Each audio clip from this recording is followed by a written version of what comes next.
Hello दोस्तों, हमारे channel में आप लोग का स्वागत है। दोस्तों आज हम लोग पढ़ने वाले हैं 10th के एनसीईआरटी मैथ में दो चरों वाले रैखिक समीकरण का प्रश्नावली 3.3 का क्वेश्चन हम लोग देखने वाले हैं। जैसे हम लोग का क्वेश्चन आता है कि निम्न रैखिक समीकरण युग्म को प्रतिस्थापन विधि से हल करें, तो इस पर थोड़ा हम 2-4 क्वेश्चन देखने वाले हैं। देखिए पहला क्वेश्चन है, कह रहा है निम्न रैखिक समीकरण युग्म को प्रतिस्थापन विधि से हल करें। ठीक है, तो प्रतिस्थापन विधि हम लोग देखेंगे। दो समीकरण इसमें दिया रहेगा, उसमें एक को हम लोग समीकरण 1 मान लेंगे और एक को समीकरण 2 मान लेंगे। ठीक है, एक को समीकरण 1 और एक को समीकरण 2 मान लेंगे। अब इसको हम लोग हल करेंगे, लिखेंगे समीकरण 1 से, यानी किसी एक समीकरण को हम लोग तोड़ेंगे। तो हम समीकरण 1 को तोड़ रहे हैं समीकरण 1 से। तो समीकरण 1 क्या है? x + y = 14, यही ना है। तो हम लोग किसी एक को इधर से उधर भेजेंगे, या तो x को भेज सकते हैं चाहे y को। हम लोग किसी एक को भेजने के लिए स्वतंत्र हैं, हम किसी को भेज सकते हैं। तो लिखेंगे x = 14 और y प्लस में है तो उधर जाएगा तो माइनस में y हो जाएगा। इसको लिख सकते हैं, अभी x का मान आ गया। अब हम लोग लिखेंगे x का मान समीकरण, देखिए 1 को तोड़े थे तो अब इसका मान हम लोग किस में रखेंगे? 2 में रखेंगे। ठीक है, 2 में रखने पर तो समीकरण 2 में हम रख रहे हैं, तो 2 में रखेंगे तो यही ना है, x - y = 4। अब लिखेंगे x के जगह पर इतना रखेंगे 14 - y, x के जगह पर हम लोग रखेंगे 14 - y। तो लिखेंगे 14 - y, कोष्ठ बंद कर लेते हैं और उसके बाद लिखते हैं -y = 4। ठीक है, x - y = 4। चलिए इधर लिखते हैं, इसमें रखेंगे तो हो जाएगा 14 - y कोष्ठ बंद और -y = 4। अब इसको हम लोग तोड़ेंगे तो ये हो जाएगा 14 और -y यहाँ है। ठीक है, और ये -y है, दोनों को हम लोग -y और इस तरह -y हम लिख सकते हैं =4। अब लिखेंगे 14 -y या -y 2y हो जाएगा =4। अब -2y बराबर हो जाएगा, 14 को उधर भेजेंगे तो ये हो जाएगा हमारा 4 माइनस में 14 हो जाएगा। अब -2y बराबर हम 4 में से कम वाला में से अधिक वाला घटाएंगे तो कितना हो जाएगा? हो जाएगा हमारा -10। लिखेंगे इसीलिए y बराबर -10 बटा -2, माइनस से माइनस खत्म और 2 × 5 = 10, यानी y का मान हमारा आ गया 5। अब हम लिखेंगे y का मान समीकरण 1 में रखने पर, y का मान समीकरण 1 में रखेंगे, लिखेंगे y का मान समीकरण 1 में रखने पर, y का मान समीकरण 1 में रख रहे हैं। तो देखिए एक हमारा है, एक है हम लोग का, यही ना है, x + y = 14। ठीक है, तो अगर y के जगह पर हम लिख रहे हैं, इसको यहाँ पर देख लिया जाए, x + y = 14, x + y = 14। अब x के जगह y के जगह पर हम रखेंगे 5, तो x + 5 = 14, इसीलिए x = 14 और उधर 5 जाएगा तो माइनस में हो जाएगा, तो x का मान आ जाएगा हमारा 9। इसी प्रकार x का मान आया 9 और y का मान आया हमारा 5। ठीक है, चलिए आगे हम लोग दूसरा क्वेश्चन देखते हैं इसका।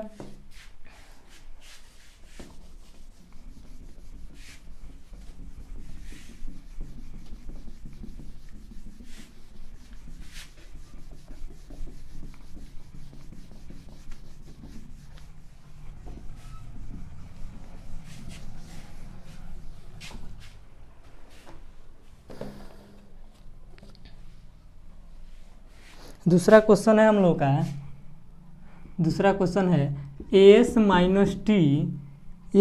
- t बराबर दिया है 3 और दिया है s/3 प्लस t/2 = दिया है 6। देखिए इसको हम लोग मानेंगे समीकरण 1, ऊपर वाला को हम लोग मानेंगे समीकरण 1। चलिए नीचे लिखते हैं, s - t = 3 दिया है, एस माइनस टी बराबर 3 दिया है और एक और दिया है s/3 प्लस t/2 बराबर दिया है 6। यही ना हम लोग का है। तो अब इसको हम लोग मानेंगे, ऊपर वाला को समीकरण 1 मान लेते हैं और नीचे वाला को हम लोग बदलेंगे। इसको देखिए ये बट्टा में है तो इसको हम लोग बट्टा का जोड़ बना लेंगे ताकि उसके रूप में आ जाए ये भी। तो 3 और 2 का एलसीएम हम लोग लेंगे तो एलसीएम हमारा हो जाएगा इसका 3 2 का एलसीएम होता है 6 और 6 में 3 से भाग देंगे तो 3 दूनी 6 और 2 से एस में गुणा करेंगे तो ये हो जाएगा 2s प्लस ये 2 तिहाई 6 तो हो जाएगा 3t बराबर 6। अब हम इसको लिख सकते हैं 2s प्लस 3t बराबर 6 के यानी तिरछा तिरछी हम लोग गुणा कर लेंगे तो ये हो जाएगा हम लोग का 36। अब इसको हम लोग मानेंगे समीकरण 2। अब लिखेंगे समीकरण 1 और 2 से, 1 और 2 से नहीं लिखेंगे, किसी एक को हम तोड़ेंगे तो लिखेंगे समीकरण 1 से। तो हम एक को तोड़ रहे हैं तो एक हमारा है s माइनस टी बराबर 3 तो हो जाएगा हमारा s बराबर t को उधर भेजते हैं तो प्लस में हो जाएगा तो हो जाएगा s बराबर 3 प्लस t यानी s का हमारा मान निकल गया। s का मान निकला तो अब हम लोग लिखेंगे ये s का मान समीकरण 2 में रख रहे हैं। समीकरण 2 में रखने पर समीकरण 2 में हम रख रहे हैं तो 2 हमारा क्या है, 2 हम लोग का है, 2 हो जाएगा हम लोग का, हाँ 2 है हम लोग का, यही ना निकाले हैं तोड़कर 2s प्लस 3t बराबर 36। तो अब रखेंगे 2 इंटू एस के जगह पर लिखेंगे 3 प्लस टी कोष्ठ बंद प्लस 3t बराबर 36 इतना लिखेंगे। अब इसके बाद हो जाएगा, इससे हम लोग गुणा कर देंगे 2 से तो 2 तिहाई 6 हो जाएगा प्लस 2t हो जाएगा प्लस 3t बराबर 36। अब चलिए इसको इधर देखते हैं यहाँ पर, तो इसको यहाँ पर हम और थोड़ा इधर से लिखते हैं। अब हम लोग देखेंगे 6 है, 6 प्लस 2t है या 3t है तो ये हो जाएगा 5t हो जाएगा बराबर 36। अब ये 6 जाएगा तो उधर से घट जाएगा ना तो लिखेंगे 5t बराबर 36 माइनस 6। इसीलिए t बराबर ये घटेगा तो 30 हो जाएगा और ये गुणा में 5 है तो जाएगा तो बट्टा में हो जाएगा तो 5 6 के 30 यानी t बराबर 6 आया। अब लिखेंगे t का मान समीकरण देखिए 2 में न रखे तो इसको अब हम लोग समीकरण 1 में रखेंगे।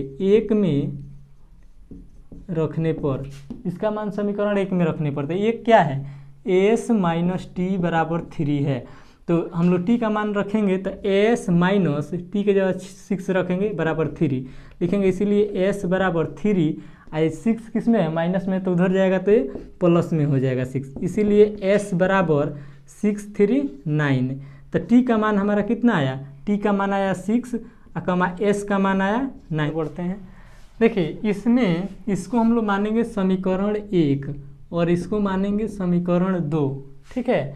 अब देखिए ये हम लोग का जो तीसरा क्वेश्चन है इसमें इस दोनों समीकरण का अनुपात समान है। देखिए समान कैसे है, इसमें a1 बराबर दिया है 3, इसमें a2 बराबर है 9, इसमें है b1 बराबर है 1 इसमें है b2 है 3 और इसमें है c1 बराबर है 3 और c2 बराबर है 9। यानी इसमें 3 3 का 9 तो 1/3 हो जाएगा 1/3 और 3 3 का 9 1/3 हो जाएगा। यानी तीनों इसमें एक क्या है, एक अनुपात में है। तो हम लोग इसको बनाएंगे तो इसमें जब बनाया जाएगा आगे इसको बढ़ाया जाएगा तो इसका क्या है, इसमें जो चर है वही गायब हो जाएगा यानी हम लोग का इसमें मान नहीं निकल पाएगा। तो इसको हम लोग देखिए इसमें x किसी भी मान के लिए सत्य होगा यानी हम लोग निकालेंगे तो इसमें से चर हम लोग का गायब हो जाएगा। तो इसको हम लोग इतना ही पर छोड़ देंगे देख के, क्योंकि इसका मान हम लोग का नहीं निकल पाएगा। चलिए अगले क्वेश्चन की ओर हम लोग बढ़ते हैं। चौथा क्वेश्चन है कि हमारा 0.2x प्लस 0.3y बराबर 1.3 दूसरा है 0.4x प्लस 0.5y बराबर क्या है 2.3 है। अब चलिए इसको हम बनाते हैं, इसको मानेंगे समीकरण 1 और इसको मानेंगे समीकरण 2। देखिए हम लोग इसमें से दशमलव को हटा लें तो थोड़ा और क्वेश्चन हम लोग का आसान हो जाएगा। तो चलिए आसान बनाते हैं इसको, यानी दशमलव इसमें से हटा लिया जाए। तो इसमें है 0.2x, तो इसमें से हटाने के लिए हम लोग क्या करेंगे, उसको करेंगे यानी 0.2x है ना, तो सब में 10 से भाग दे देंगे, यानी 0.2x बटा 10 प्लस 0.3y बटा 10 बराबर 1.3/10। तो देखिए जब नीचे 10 बैठा दिए तो हम लोग का दशमलव क्या होगा, हट जाएगा। तो इस क्या करेंगे, अब इसमें अब एलसीएम ले लेंगे। तो ये 0 तो हटा दीजिए, कोई दिक्कत नहीं है, 0 नहीं रहेगा तभी कोई दिक्कत नहीं। अब 10 का एलसीएम कितना हो जाएगा, 10 हो जाएगा।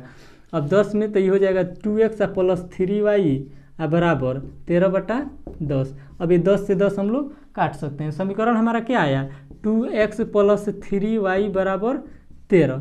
ये वो समीकरण, इसको हम लोग पहला मान लेंगे। अब चलिए दूसरा को तोड़ते हैं। दूसरा है हमारा 0.4x, तो हम लिख सकते हैं इसको कि 4x बटा 10 प्लस ये हो जाएगा हमारा 5y बटा 10, यानी 10 बैठा दिए तो दशमलव हमारा हट गया, बराबर कितना है 23/10 लिख सकते हैं। अब देखिए इसका भी एलसीएम लेंगे तो 10 का एलसीएम 10 और ये ऊपर वाला प्रक्रिया तो सेम हो जाएगा, 5y बराबर 23/10। अब 10 से 10 हम काट दिए, लिखेंगे 4x प्लस 5y बराबर 23। इसको मानेंगे समीकरण 2। अब लिखेंगे किसी एक से, ठीक है, लिखेंगे समीकरण 1, समीकरण यहाँ से बनाते हैं, लिखेंगे समीकरण 1 से, समीकरण 1 को हम तोड़ रहे हैं। तो एक हमारा क्या है, एक आया 2x प्लस 3y बराबर 13, 2x प्लस 3y बराबर 13। चलिए वो x को उधर भेजते हैं, चाहे y को किसी को हम लोग भेज सकते हैं। तो लिखेंगे 2x बराबर 13 और इधर जाएगा तो ये -3y हो जाएगा, इसीलिए लिखेंगे x बराबर 13 माइनस 3y बटा 2। x का मान निकल गया। अब ये मान हम लोग क्या करेंगे, ये मान हम किस में रखें, समीकरण 1 से लिए हैं तो 2 में रखेंगे। लिखेंगे x का मान समीकरण 2 में रखने पर, यानी 2 में रखेंगे हम लोग, 2 में रखेंगे। 2 हमारा क्या है, 2 निकला है 4x प्लस 5y बराबर 23, तो 4 इंटू इसी के जगह पर x के जगह पर रखाएगा तो लिखेंगे 13 माइनस 3y बटा 2 इंटू प्लस में 5y इक्वल टू 23। अब इसको हम लोग बनाएंगे तो 4 से ऊपर वाला में गुणा हो जाएगा, तो 13 चौका हो जाएगा वो 52 minus 4 3 12y by 2 plus 5y by, देखिए इसके अब बटा के जोड़ के रूप में वो हो जाएगा। तो बटा के जोड़ के रूप में वो जैसे होगा तो हम लोग तो बटा के जोड़ लेंगे, उसमें क्या दिक्कत है, जोड़िए उसको। चलिए जोड़ा जाए, इसके नीचे 1 मान लेंगे बराबर 23। अब हम क्या करेंगे, 2 1 का एलसीएम हो जाता है 2 और 2 में 2 से भाग करेंगे तो 1 आएगा, 1 से इतना में गुणा करेंगे तो वही उतर जाएगा 52 माइनस 12y। देखिए अब 1 में 2 में 1 से भाग देंगे तो 2 आएगा और 2 से 5 में गुणा करेंगे तो प्लस 10y हो जाएगा इक्वल टू 23। ठीक है, इतना हो गया। अब इसको यहाँ बनाते हैं आगे, ठीक है। अब हम लोग इसको हल करेंगे तो ये हो जाएगा -12y में से 10y को हम लोग क्या करेंगे, घटा लेंगे, यानी माइनस में है और ये प्लस में है तो घट जाएगा, तो -2y हो जाएगा बराबर। अब देखिए ऊपर -2y हुआ इधर 52 है, देखिए 52 माइनस 2y और उसके नीचे में क्या है 2 है बराबर 23 है, इतना है ना। अब इसको लिखेंगे हम लोग क्या, अब 2 से इधर गुणा हो जाएगा तो लिखेंगे 52 माइनस 2y बराबर 23 दूनी ये हो जाएगा हम लोग का 46। अब लिखेंगे -2y बराबर 46, उधर जाएगा तो घट जाएगा -52, इसीलिए लिखेंगे y बराबर, ये घटाएंगे तो क्या हो जाएगा हम लोग का, हो जाएगा 6 हो जाएगा, वो भी किस में, माइनस में, क्योंकि कम में से अधिक वाला घटता है तो उसमें माइनस आ जाता है, इसीलिए y बराबर -6 बटा क्या हो जाएगा -2, माइनस से माइनस खत्म और 2 तिहाई 6, y का मान 3 आया। अब लिखेंगे y का मान समीकरण किस में रखें, y का मान समीकरण ये रखे थे 2 में, तो अब रखेंगे 1 में, 1 में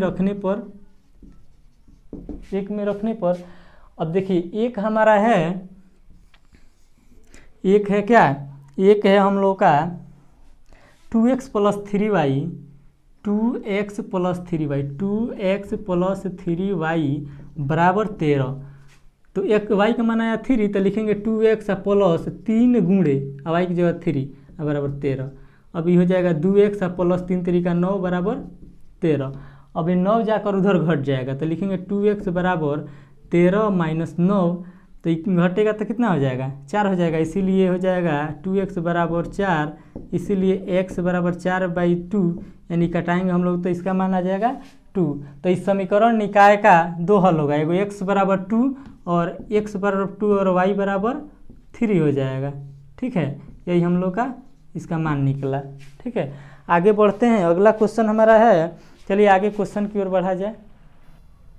चलिए चौथा क्वेश्चन लिखते हैं, इसको मान लेंगे समीकरण 1 और इसको मान लेंगे समीकरण 2।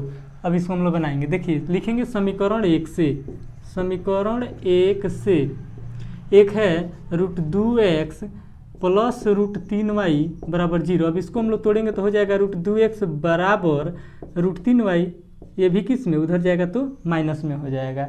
तो इसमें तो अब ज़्यादा तोड़ने की जरूरत नहीं, अब x का मान निकाल लेंगे, लिखेंगे इसीलिए x बराबर √3y बटा अब √2 हो जाएगा। अब ये मान हम लोग किसी एक में रखेंगे, लिखेंगे x का मान समीकरण 1 को तोड़े हैं तो 2 में रखेंगे, समीकरण 2 में रखने पर तो 2 में रख रहे हैं, तो 2 क्या है, √3x - √8y बराबर 0, तो लिखेंगे √3 इंटू -√3y बटा √2 -√8y बराबर 0। अब ये तो हम लोग गुणा करेंगे तो √3 से √3 में गुणा करेंगे तो हो जाएगा हमारा 3y, माइनस लगेगा आगे रहेगा और बटा √2, अब -√8y बराबर 0। ठीक है, अब देखिए, अब इसको हम लोग बटा के जोड़ के बटा घटाव की तरह घटा लेंगे, तो बटा घटाव की तरह घटाएंगे तो आ जाएगा ये √2, एक का एलसीएम हो जाएगा √2 और एक का एलसीएम √2 हो गया, और इसमें भाग करेंगे तो ये हो जाएगा माइनस, गुणा और करेंगे √2 में √2 से गुणा करेंगे भाग देंगे तो 1 आ जाएगा, 1 से इसमें गुणा करेंगे तो हो जाएगा -3y, अब माइनस, और 1 से √2 में भाग देंगे तो √2 ये होगा, √2 से 8 में गुणा करेंगे तो क्या हो जाएगा √16 हो जाएगा y बराबर 0। अब बताइए, अब तिरछा तिरछी गुणा कर देंगे, -3y -√16y बराबर क्या हो जाएगा, ये 1 से तो गुणा किए तो उतना ही आएगा, लेकिन 0 में √2 से गुणा करेंगे तो 0 हो जाएगा, किसी भी संख्या में 0 से गुणा किया जाता है तो 0 प्राप्त होता है। तो अब हम लोग इसका मान, अब देखिए इसका मान अब निकल पाएगा, अब इसका मान कुछ नहीं निकल पाएगा, क्योंकि इसमें से इसको अगर हम तोड़ते हैं तो ये टूट जाएगा 4 में। ठीक है, तो घटाएंगे तो हमारा आ जाएगा, क्या आएगा ये आ जाएगा हम लोग का -7y बराबर 0, लिखेंगे इसीलिए y बराबर 0/7 -7, तो इसका मान 0 आएगा। ठीक है, इसी प्रकार हम लोग आगे हल करेंगे तो उसका x का मान भी 0 आएगा इसमें। ठीक है, आगे बढ़ा जाए अगले क्वेश्चन पर। अगला क्वेश्चन हम लोग का है, अगला क्वेश्चन कह रहा है, चलिए इसको पूरा ही कर देते हैं। y का मान समीकरण लिख लेंगे आप लोग, y का मान समीकरण 2 किस में रखा जाए, इसको तो रखा गया था 2 में, अब हम लोग रखेंगे 1 में, 1 में रखने पर तो 1 में हम लोग रखेंगे तो एक क्या है √2x + √3y बराबर 0। ठीक है, तो रखेंगे वाई बराबर 0, तो √2x प्लस √3 गुणे 0 बराबर 0। और तो बताइए 0 हो गया तो ये क्या हो जाएगा, √2x बराबर 0, इसीलिए x बराबर 0 बटा √2। तो ये तो मान लीजिए 0 आया, x बराबर 0 और y बराबर 0 है।